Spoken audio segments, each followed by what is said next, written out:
Hello friends, इस video में हम बात करने वाले हैं कि हमें कैसे पता चले कि हमें गायनेकोमेस्टिया है, कि how do I know that I have gynaecomastia. तो इसके बारे में कुछ साइंस है जो मैं आपको बताने वाला हूँ।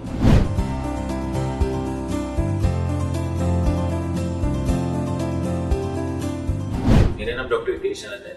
मैं एक प्लास्टिक और कॉस्मेटिक सर्जन हूँ और दिल्ली एनसीआर में प्रैक्टिस करता हूँ। अगर आपको ऐसा लगता है कि आपकी चेस्ट वाले रीजन में आपको कोई स्वेलिंग जैसा फील हो रहा है, आपको उसमें पेन या कुछ टेंडरनेस फील होती है, या आपको ऐसा लगता है कि आपको निप्पल के नीचे कोई नोडुलैरिटी या कोई गांठ या कोई ऐसे हार्डनेस फील होती है, तो ये भी एक साइन है। अगर आप नॉर्मल अपनी शर्ट पहनते हैं या टाइट टी शर्ट्स पहनते हैं और आपको उसमें से निप्पल की अपीयरेंस दिखती है, निप्पल आपको बाहर प्रोट्रूड करता हुआ दिखता है, तो ये भी एक साइन है।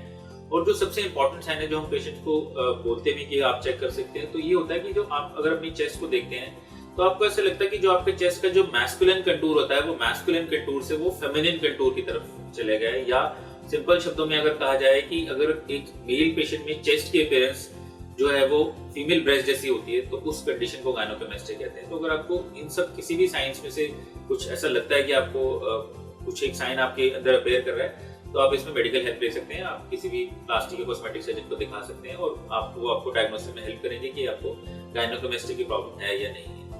फ्रेंड्स, हम बात करने वाले हैं कॉजेज ऑफ गायनेकोमेस्टिया के बारे में। तो gynaecomastia is the most commonest breast condition in male patients, और इसके कई कॉजेज होते हैं। जो मोस्ट इंपॉर्टेंट कॉज के बारे में बात करते हैं वो होता है हार्मोनल कॉज, जो कि ईस्ट्रोजन और एंड्रोजन हार्मोन्स के इम्बैलेंस के कारण होता है, और जिसके कई रीजन होते हैं, जिसमें से सिस्टमिक इलनेसेस भी हो सकती हैं, जैसे कि क्रॉनिक किडनी डिजीज या क्रॉनिक लीवर डिजीज, पेशेंट में मैल न्यूट्रिशन हो सकता है, या कई तरह के नियोप्लाज्म जैसे कि लिवर कैंसर, लंग कैंसर या टेस्टिकुलर ट्यूमर्स भी होते हैं। कुछ ड्रग्स के इलीगल यूज के कारण भी गायनेकोमेस्टिया हो सकता है। कुछ पेशेंट अगर कोई कार्डियोवास्कुलर मेडिकेशन ले रहा है या कोई साइकेट्रिक मेडिकेशन पे है, कोई एंटीमाइटोटिक ड्रग्स उसे पेशेंट को अगर चल रही है, कोई उसे कीमोथेरेपी मेडिकेशन ले रहा है या किसी तरह की एंटी रिफ्लक्स मेडिकेशन ले रहा है, तो ये सब कंडीशंस में गायनेकोमेस्टिया प्रेजेंट कर सकता है। बट दोस्तों, अगर हम ओवरऑल कॉजेज के बारे में बात करते हैं तो गायनेकोमेस्टिया का जो मोस्ट इंपॉर्टेंट कॉज होता है वो इडियोपैथिक होता है। इडियोपैथिक का मतलब कि उसमें कोई कॉज ही नहीं होता है। तो ये सबसे इंपॉर्टेंट कॉज यही है कि हम कोई पर्टिकुलर कॉज को नहीं ढूंढ पाते हैं। लेकिन जितने भी मैंने आपको बताया ये important secondary causes of gynaecomastia, जिसमें गायनेकोमेस्टिया एक अलग प्रेजेंटेशन की तरफ प्रेजेंट करता है। मेन प्रॉब्लम कुछ और होती है और गायनेकोमेस्टिया एक सेकेंडरी उसकी प्रेजेंटेशन की फॉर्म में आता है, जो कि मैंने आपको ये सब कॉजेज के बारे में बताया है।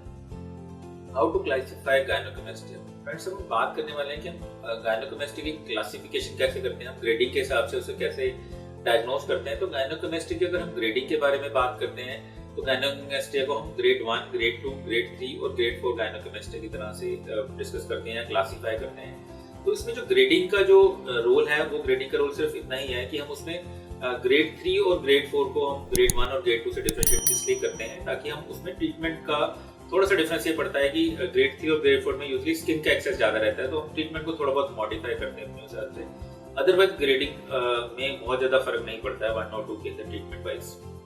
अगर हम ग्रेड 1 के बारे में बात करें तो ग्रेड 1 जो होता है यूजुअली पेशेंट में एज ए पफी निप्पल की तरह प्रेजेंट करता है, और इसमें जो भी आपका जो स्वेलिंग जो होती है वो जस्ट अंडर द निप्पल ही होती है, निप्पल एरियोला के रीजन के अंदर ही कन्फाइंड रहती है, और इसमें कोई स्किन का एक्सेस नहीं होता है।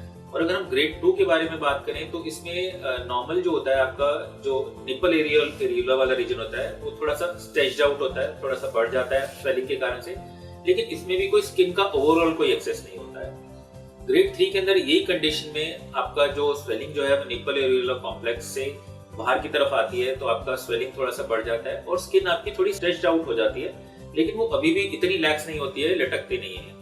और अगर ग्रेड 4 के बारे में बात करें तो आपकी यही स्वेलिंग काफी ज्यादा एक्सटेंड कर जाती है और आपकी स्किन जो है वो एक्सेस होकर इतनी एक्सेस हो जाती है, इतनी ज्यादा एक्स्ट्रा हो जाती है कि वो नीचे लटकती है।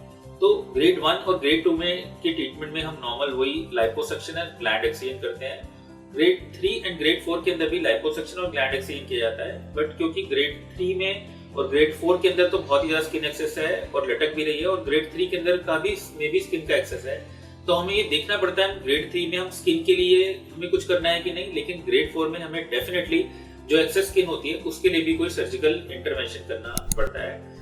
इसके बारे में मैंने अपनी दूसरी वीडियो में डिटेल में बताया कि जिसमें अगर स्किन का एक्सेस होता है तो लूज स्किन है तो उसमें हम ट्रीटमेंट में गायनेकोमेस्टिया की क्या कर सकते हैं। तो बेसिक मोटा मोटा डिफरेंस ये है जो गायनेकोमेस्टिया की ग्रेडिंग होती है 1, 2, 3, इनमें ग्रेडिंग में क्या फर्क है, तो इन ग्रेडिंग का क्लिनिकल सिग्निफिकेंस क्या है, हम इस ग्रेडिंग को पेशेंट का जो भी ट्रीटमेंट प्लान होता है उसको चार्ट आउट करने में हम कैसे डिसाइड करते हैं।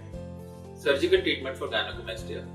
फ्रेंड्स, अब हम बात करने वाले हैं कि गायनेकोमेस्टिया में सर्जिकल ट्रीटमेंट क्या है। तो जब भी हम सर्जिकल ट्रीटमेंट ऑफ गायनेकोमेस्टिया के बारे में बात करते हैं तो गायनेकोमेस्टिया सर्जरी के 2 पार्ट्स होते हैं। फर्स्ट स्टेप होता है लाइपोसक्शन और सेकंड स्टेप होता है ग्लैंड एक्सिजन।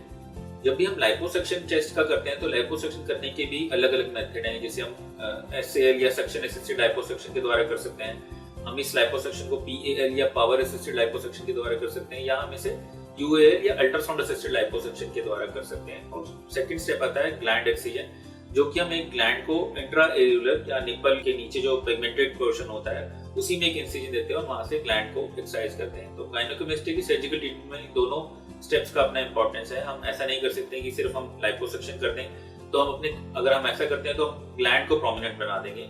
और अगर हम सिर्फ ये कोशिश करें कि हम लाइपोसक्शन ना करें, सिर्फ ग्लैंड को एक्सरसाइज कर दें, तो उस जगह पे डिप्रेशन आ जाएगा, गड्ढा पड़ जाएगा, जो कि अच्छा नहीं लगता। तो हमेशा जब भी गायनेकोमेस्टिया की सर्जरी के बारे में बात की जाती है तो हमेशा इन दोनों स्टेप्स को करना होता है, लाइपोसक्शन को भी और ग्लैंड एक्सिजन को। अगर हम वर्ल्ड वाइड बात करें तो वर्ल्ड वाइड जो treatment of choice for gynaecomastia is ultrasound assisted liposuction and gland excision की। वर्ल्ड वाइड अगर हम बात करें तो ओवरऑल सब जगह पर जो एक ही कंसेंसस बना हुआ है कि गायनेकोमेस्टिया सर्जरी के अंदर टेक्नोलॉजी जो ऑफ चॉइस जो है वो है अल्ट्रासाउंड असिस्टेड लाइपोसक्शन या वेदर टेक्नोलॉजी, और उसके बाद ग्लैंड एक्सिजन किया जाना चाहिए। क्योंकि वेदर टेक्नोलॉजी में अपने कई एडवांटेज हैं कि उसमें प्रिसाइज कंट्रोल रहता है फैट को रिमूव करने का, ब्रूजिंग या फैट को ट्रॉमा बहुत कम होता है। फैट को वेदर टेक्नोलॉजी के द्वारा पहले इमल्सिफाई या लिक्विफाई कर लिया जाता है, फिर बाहर सक्शन आउट किया जाता है, जिससे रिकवरी टाइम बढ़ जाता है। और सबसे इंपॉर्टेंट जो होता है कि वेदर टेक्नोलॉजी या अल्ट्रासाउंड वेव से स्किन की रिट्रैक्शन या रीड्रिपिंग में बहुत हेल्प मिलती है, वो स्किन की कंट्रैक्शन में बहुत हेल्प करता है। तो ये इस टेक्नोलॉजी का world wide technology of choice माना गया है, तो हम अपने सेंटर में भी इस टेक्नोलॉजी का इस्तेमाल करते हैं। फ्रेंड्स, तो ये था गायनेकोमेस्टिया के बारे में। अगर आपको ये वीडियो पसंद आई तो आप इस वीडियो को लाइक कर सकते हैं। आप इस मेरे YouTube चैनल को सब्सक्राइब कर सकते हैं। मेरे YouTube चैनल पे गायनेकोमेस्टिया और दूसरी कॉस्मेटिक सर्जरी से रिलेटेड काफी सारी वीडियोस दे रखी हैं, तो आप उन वीडियोस को देख सकते हैं। आप नोटिफिकेशन बेल को भी प्रेस कर सकते हैं, ताकि कोई भी मैं अगर वीडियो आगे अपलोड करता हूँ आप उसको मिस ना करें।